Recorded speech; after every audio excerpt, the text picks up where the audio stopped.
कक्षा 10 के छात्र छात्राओं, राजेश सर SSIC हिंदी की पाठशाला में आपका स्वागत है। आइए हम सभी लोग बिना देरी किए तुलसीदास कृत धनुष भंग नामक पाठ पर चलते हैं और आज तीसरा दोहा और चौपाई पढ़ करके उसका अर्थ निकालने का प्रयास करते हैं। तो आइए बिना देरी किए हम लोग प्रारंभ करते हैं कि मंत्र परम लघु जासु बस विधि हरिहर सुर सर्व महामत गजराज कहूँ बस कर अंकुश खर्व काम कुसुम धनुषाय गलीने जगल भुवन अपने बस कीने देवी तजिय संसौ अस जानी भंजब धनुषु राम सुनु रानी सखी बचन सुनि भय परतीति मिटा विषादु बढ़ी अति प्रीति तब राम ही बिलोक भय देहि सब हृदय बिनवती जेहि तेहि। आइए यहाँ तक का अर्थ निकालते हैं प्यारे बच्चों। मंत्र परम माने अत्यंत, लघु माने छोटा, जासु माने जिसके, बस मतलब वश में, विधि मतलब विधि विधान अर्थात पूरी सृष्टि, हरि ब्रह्मा, हर विष्णु हर शिव सुर विष्णु सभी लोग हो जाते हैं। यानी मंत्र अत्यंत छोटा होता है जिसके बस में ब्रह्मा विष्णु महेश सभी आ जाते हैं। मत वाला हाथी भी एक छोटे से अंकुश के वश में हो जाता है। अंकुश मतलब हाथी को नियंत्रण में रखने वाला यंत्र। समझ रहे हैं प्यारे बच्चों। आइए अब आगे बढ़ते हैं।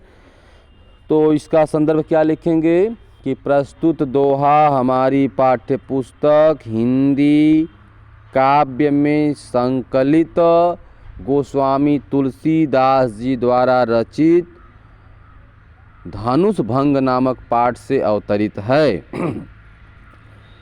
और प्रसंग में लिखेंगे कि प्रस्तुत दोहे में भगवान श्री रामचंद्र जी की तेजस्विता को तथ्यपरक ढंग से सिद्ध किया गया है, जहाँ मंत्र और अंकुश द्वारा सभी देवताओं और हाथी को नियंत्रित किए जाने का वर्णन है। अब इस दोहे का व्याख्या करेंगे कि गोस्वामी तुलसीदास जी कहते हैं कि सीता जी की माता जी जब श्री रामचंद्र जी को सुकुमार समझ करके, छोटा समझ करके अपनी शंका प्रकट करती हैं, तब उनकी एक सखी, सीता जी की माता जी की एक सखी कहती हैं कि हे रानी, जिस प्रकार से मंत्र अत्यंत छोटा होता है, मंत्र अत्यंत छोटा होता है, परंतु उसके बस में ब्रह्मा शिव और विष्णु यानी ब्रह्मा विष्णु महेश सभी लोग आ जाते हैं। और अंकुश बहुत छोटा होता है, हाथी को नियंत्रण करने वाला उपकरण बहुत छोटा होता है, लेकिन वह महामत वाले हाथी को भी बस में कर लेता है। इसलिए हे रानी, तुम भगवान श्री राम को अत्यंत छोटा मत समझो।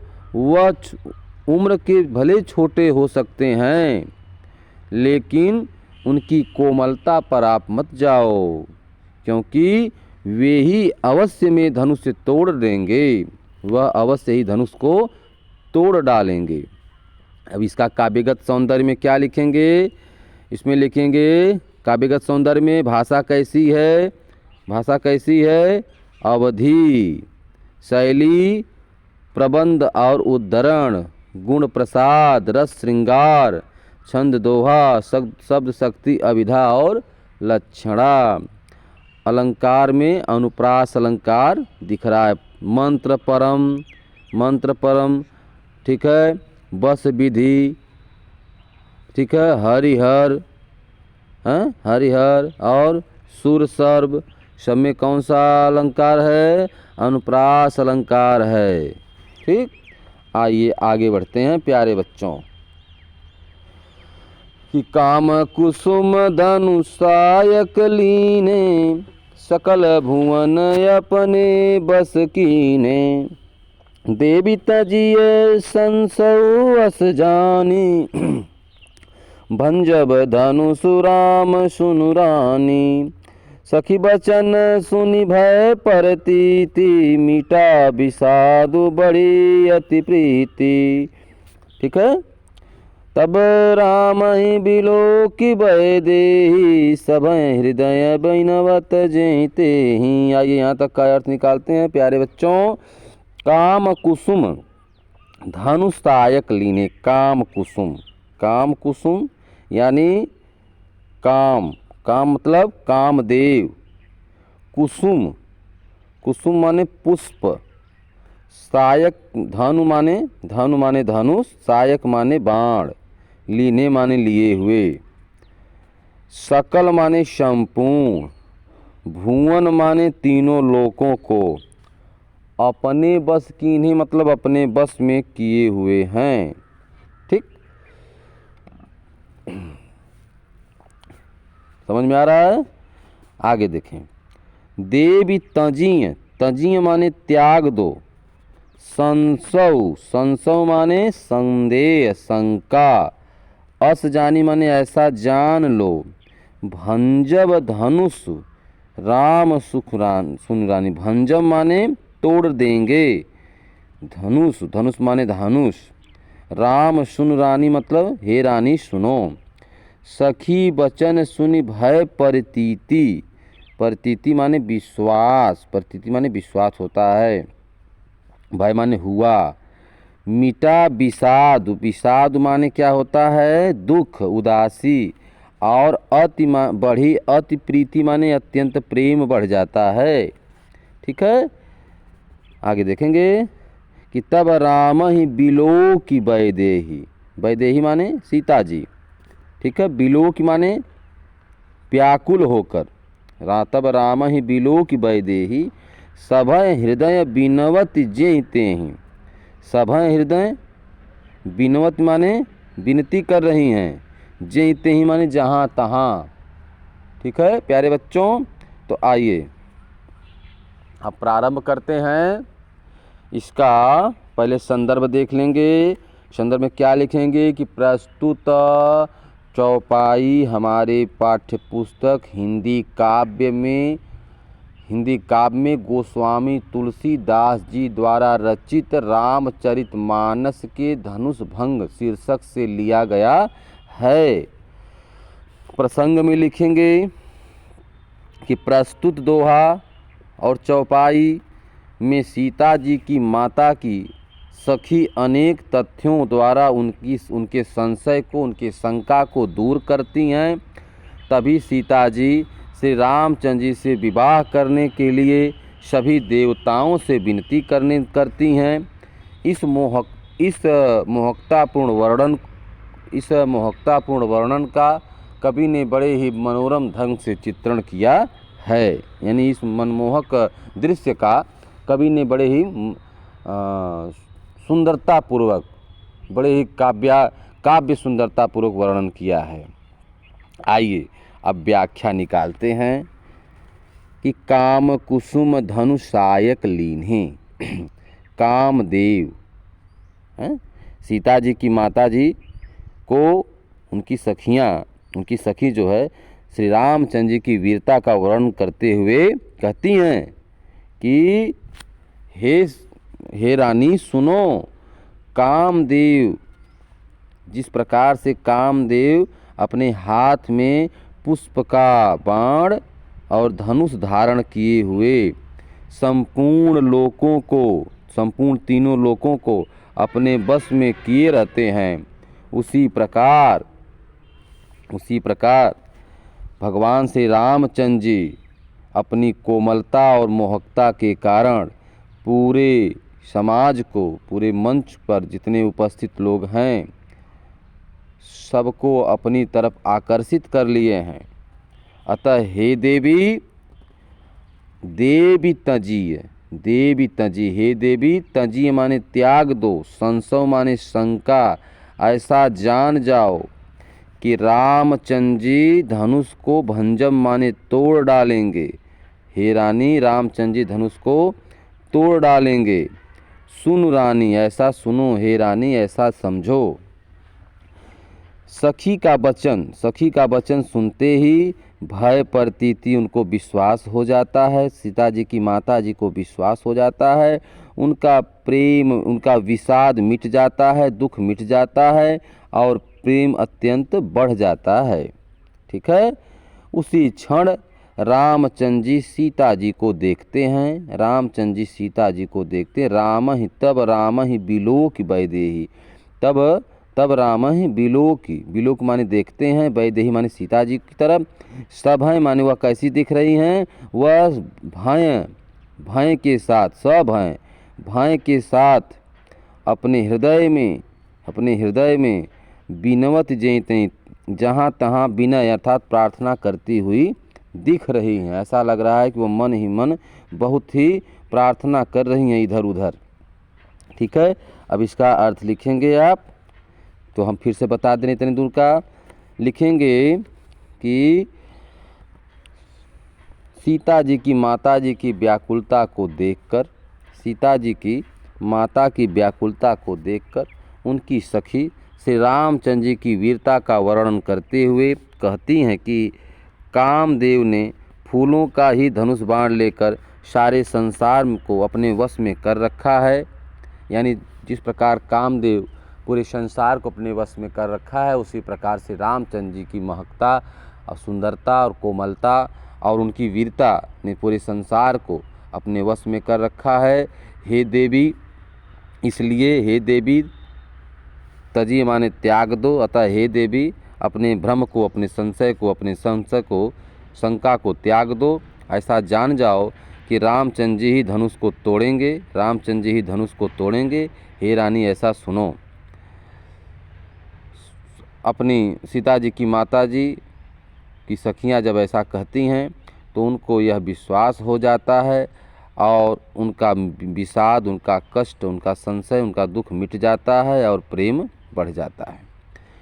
उसी क्षण रामचंद्र जी सीता जी की तरफ देखते हैं और सीता जी ऐसा दिख रही हैं जैसे वह डरी हुई हों, भयभीत हों और मन ही मन प्रार्थना कर रही हों, मन ही मन क्या कर रही हों, प्रार्थना कर रही हों।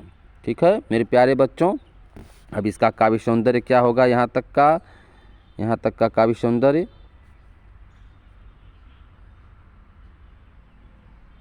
आइए काव्य सौंदर्य में लिखेंगे, भाषा कैसी है, भाषा अवधि है, अवधि। भाषा कैसी लिखेंगे, अवधि। शैली कैसी है, शैली प्रबंध है, प्रबंध शैली है। ठीक है, प्रबंध शैली। और वर्णात्मक शैली है। गुण कैसा है, माधुर्य है, माधुर्य, गुण माधुर्य है। छंद क्या है, छंद चौपाई है। हाँ ठीक है मेरे प्यारे बच्चों। शब्द शक्ति अविधा है, शब्द शक्ति क्या है, अविधा है और लक्षणा भी है। अलंकार में आप लिख सकते हैं अनुप्रास अलंकार। कौन सा अलंकार, अनुप्रास अलंकार। जैसे काम कुसुम, ठीक है, ठीक है, संसव अस, ठीक है, सुन रानी, ठीक है, इन सब में अनुप्रास अलंकार द्रष्टव्य है। तो प्यारे बच्चों अब चलिए हम लोग आगे बढ़ते हैं। अगला जो चौपाई शेष बचा हुआ है उसको देखते हैं और हमें उम्मीद है कि आप लोग बढ़िया से हमारे वीडियोस के माध्यम से समझ में आपको आ रहा होगा। यदि कहीं आपको दिक्कत हो रही है तो आप जो है कमेंट बॉक्स में जा कर के हमारे द्वारा पढ़ाए गए जो भी चीज़ें आपको समझ में नहीं आ रही हैं उसको आप ज़रूर से ज़रूर लिखें, हम उसको दूर करने का पूरा प्रयास करेंगे। तो आइए आगे बढ़ते हैं।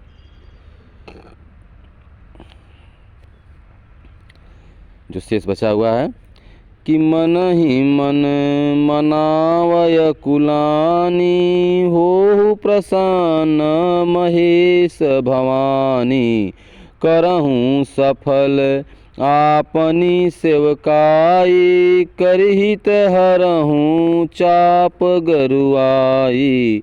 गणनायक बरदायक देवा, आजु लगे कीन्हूँ तुम सेवा।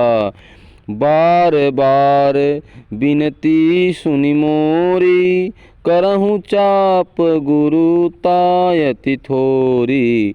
करहूँ चाप गुरु तायति थोरी। आइए समझने का प्रयास करते हैं। मन ही माने होता है मन ही मन, मन ही माने मन ही मन। मनाव अकुलानी, अकुलानी माने व्याकुल होकर। हो प्रसन्न महेश भवानी, हो माने हो जाओ, प्रसन्न माने प्रसन्न, महेश भवानी माने हे महेश भवानी अर्थात माता गौरी। ठीक है। करहूँ सफल आपन सेवकाई, करहूँ माने करना, सफल माने आपन माने अपनी, जो मेरे द्वारा की गई सेवकाई मतलब सेवा कार्य। कर हितु, हितु माने कर माने कर देना, हितु माने कल्याण। हरहु माने हर लो, चाप माने धनुष, गरुआई माने गंभीरता, गरुआई माने गंभीरता या भारीपन। गणनायक, गणनायक, गणनायक मतलब गणेश जी, गणों के नायक। गणनायक मतलब गणों के नायक यानी गणेश जी। वरदायक, वरदायक माने वर को देने वाले, उचित वर को देने वाले। देवा माने देवता। आज लगे, आज लगे माने आज ही के लिए। कीन्हों माने की थी, तू माने तुम्हारी, सेवा माने सेवा, तू माने तुम्हारी, सेवा माने सेवा। बार बार बिनती सुनि मोरी, बार बार बिनती माने बिनती प्रार्थना, सुन माने सुनो, मोरी माने मेरी। करहु माने कर दो, चाप माने धनुष की, गुरुता माने गंभीरता भारीपन को, अति थोड़ी माने अत्यंत थोड़ा। ठीक है, ये तो हो गया शब्द अर्थ। अब इसका संदर्भ आप क्या लिखेंगे? संदर्भ वही पूर्ववत रहेगा कि प्रस्तुत पद्यांश हमारी पाठ्य पुस्तक हिंदी काव्य में संकलित एवं गोस्वामी तुलसीदास जी द्वारा रचित रामचरितमानस के धनुष भंग शीर्षक से लिया गया है। प्रसंग में आप लिख सकते हैं कि इस पद्यांश में यानी इस चौपाई में सीता जी के विचलित हृदय से श्री रामचंद्र जी के लिए सभी देवताओं से विनती का बड़ा ही मनोरम वर्णन किया गया है। सीता जी की श्री रामचंद्र जी के लिए देवताओं से विनती का वर्णन किया गया है, ऐसा लिख देंगे। अब व्याख्या क्या करेंगे कि गोस्वामी तुलसीदास जी ने सीता जी के हृदय रूपी भय का वर्णन करते हुए कहते हैं कि सीता जी श्री रामचंद्र जी को देखकर व्याकुल होकर मन ही मन, तो यहाँ पर होगा कि मन ही मन मनाव अकुलानी, व्याकुल होकर मन ही मन विनती कर रही हैं। व्याकुल होकर, अकुलानी माने व्याकुल होकर, मनाव माने मना रही हैं, विनती कर रही हैं, मन ही मन विनती कर रही हैं कि हो प्रसन्न हो जाओ, प्रसन्न महेश भवानी, हे माँ गौरी मेरे ऊपर प्रसन्न हो जाओ। करहूँ सफल आपन सेवकाई, और मेरे द्वारा की हुई सेवा, आपकी जो मैंने आज पूजा पाठ किया, आपकी सेवा किया, उस सेवकाई का फल मुझे सफल, सफल माने मेरा फल, मेरे कर्मों का फल मुझे दो। और कर हितु हरहु चाप गरुआई, आप इस चाप की, इस धनुष की गरुआई गंभीरता को हरहु माने हर लीजिए। हे माँ गौरी इस चाप की गंभीरता, इस धनुष की गंभीरता को हर लीजिए। फिर आगे कह रही हैं माँ सीता कि गणनायक बरदायक देवा, आजु लगे कीन्हूँ तुम सेवा। हे गणनायक, हे गणों के नायक अर्थात गणेश जी, उचित वर को देने वाले देवता, आज के लिए ही मैंने आपकी सेवा की थी, आज के लिए ही मैंने आपकी सेवा की थी। उचित वर को प्राप्त करने के लिए ही मैंने आपकी पूजा पाठ आपका ध्यान लगाया था। हे प्रभु, इसलिए मेरी बार बार विनती है, मेरी यह विनती बार बार मेरी विनती है, मेरी विनती को सुनो। और यह धनुष, यह जो धनुष है, चाँप है, इसकी गुरुता को अत्यंत थोड़ा कर दो, अत्यंत कम कर दो, हल्का कर दो।